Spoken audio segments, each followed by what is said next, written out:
Ya, jadi wabah corona atau pandemi yang sekarang sudah ditetapkan oleh Badan Kesehatan Dunia. Ya, kalau wabah itu menimpa sebuah daerah atau wilayah. Kemudian kalau epidemi itu biasanya menimpa sebuah negara dan beberapa negara.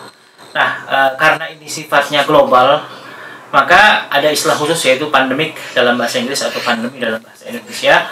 Karena memang wabah virus COVID-19 atau virus corona ini sudah menjangkiti lebih dari 200 negara di seluruh dunia. Ya, maka kemudian ditetapkan oleh Badan Kesehatan Dunia sebagai pandemi. Dan kemudian bagaimana sikap kita dalam menghadapi pandemi COVID-19 ini?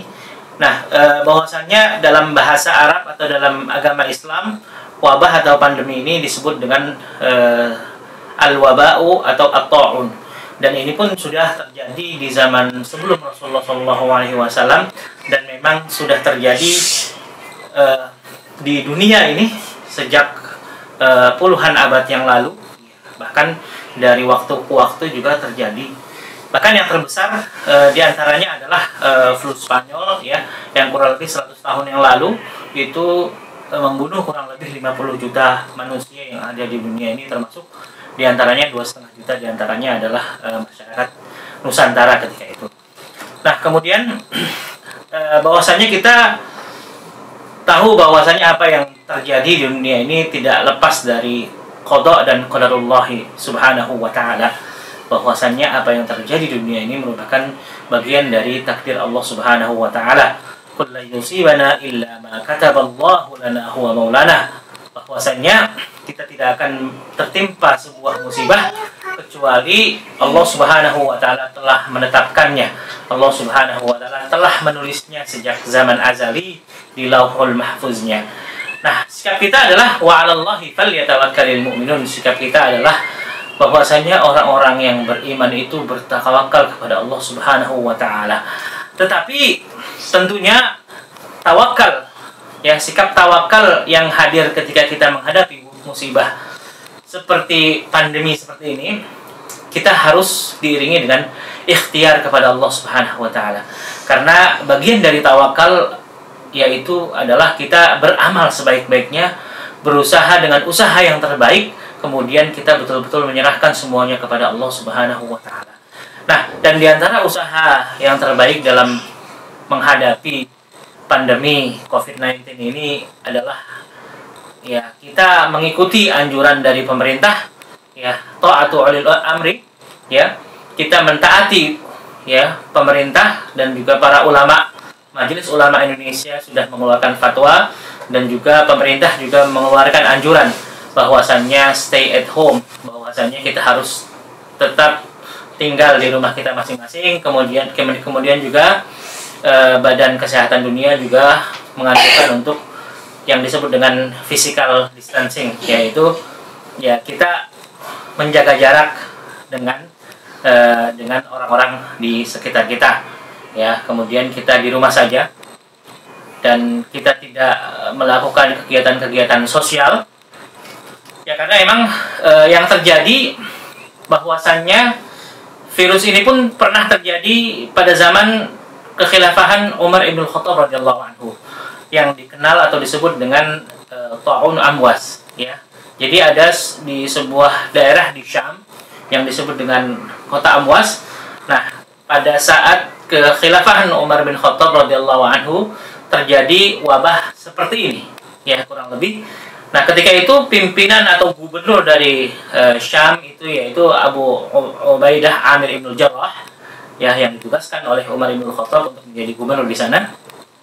Nah, dan ketika itu Umar bin Khattab sedang menghendaki untuk melakukan sebuah kunjungan ke negeri Syam tersebut, ya, di antara kunjungan-kunjungan kenegaraannya, yang kemudian ketika di tengah perjalanan dicegat oleh Abu Ubaidah Amir ibn Jarrah dan bersama para sahabat yang lainnya.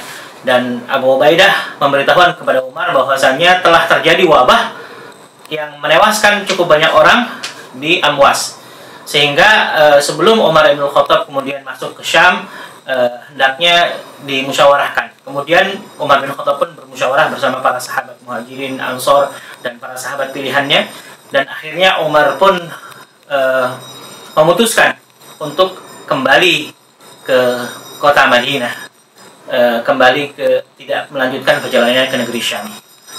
Kemudian ketika itu ya karena memang Umar Ibn Khattab radhiyallahu anhu berusaha meminimalkan mudarat, ya. Wala tulqu bi aidikum ila tahlukah. Janganlah kita melemparkan diri kita kepada kehancuran. Ya, wala taqtul anfusakum, dan juga kita tidak membunuh diri kita sendiri. Ketika kita melihat ada sebuah bahaya di situ, maka kita berupaya untuk menghindarinya. Ya, begitu juga dengan wabah ini.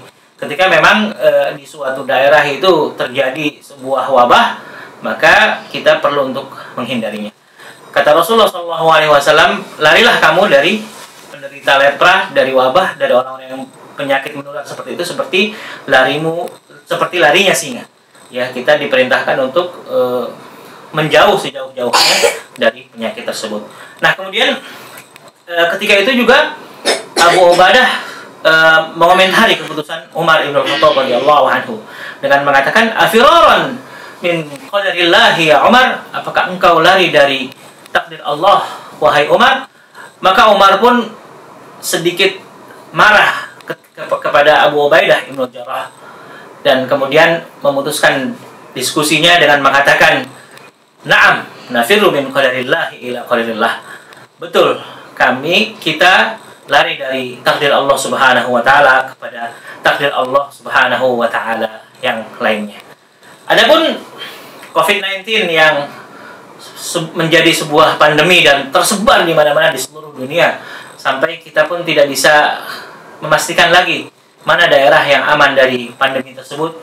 Maka untuk bisa kemudian meminimalisir penyebaran dari virus tersebut, kita diperintahkan untuk melakukan physical distancing, ya, tidak melakukan kontak fisik, ya, dengan orang-orang lainnya, dan untuk itu kita diminta untuk tetap tinggal di rumah. Nah, ini adalah merupakan bagian ikhtiar kita untuk kemudian kita terus dan tetap melaksanakan anjuran pemerintah untuk tinggal di rumah dan mencuci tangan, ya, karena memang virus ini ternyata dia terbuat dari lemak, dan dengan sabun itu ternyata bisa hancur dan mati, ya.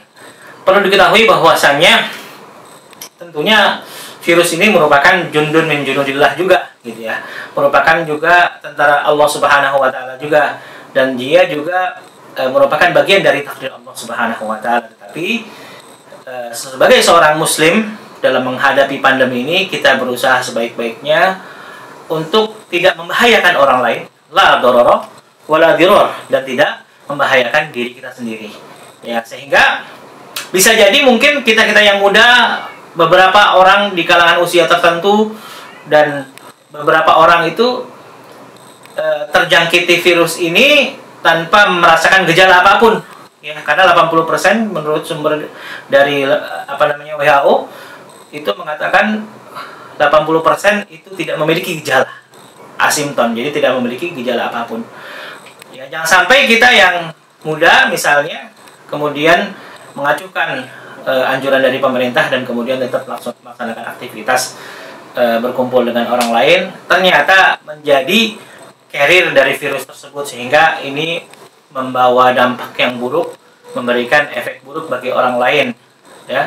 Karena memang orang-orang tua, orang-orang yang memiliki riwayat penyakit, ya, ketika terserang virus ini langsung betul-betul gejalanya itu sampai pneumonia, sampai dia harus masuk ruang ICU, dan bahkan di Indonesia sendiri 8-10% dari penderita atau dari orang-orang yang positif terkena virus ini itu kemudian mengakibatkan pada kematian atau meninggal. Nah, oleh karena itu kita sebagai seorang muslim yang baik, kita mengikuti anjuran pemerintah, kita mengikuti anjuran dari Lembaga Kesehatan Dunia, dan juga anjuran dari Rasulullah SAW untuk tidak membahayakan diri kita sendiri maupun membahayakan orang lain, ya. Artinya kita menjaga diri kita dan keluarga kita juga untuk tidak melakukan physical distancing, dan juga selalu mencuci tangan kita dengan sabun, ya, setelah melakukan aktivitas dan sebagainya, karena memang virus ini rentan dari sabun, ya. Dan kita senantiasa memohon kepada Allah Subhanahu wa taala untuk melindungi kita dari dari segala keburukan dari virus dan pandemi ini, dan kita memohon kepada Allah Subhanahu wa taala agar segera mengangkat wabah ini, dan kita juga memohon kepada Allah Subhanahu wa taala untuk menyehatkan kaum muslimin dan umat Islam yang ada di seluruh dunia ini. Amin amin insyaallah.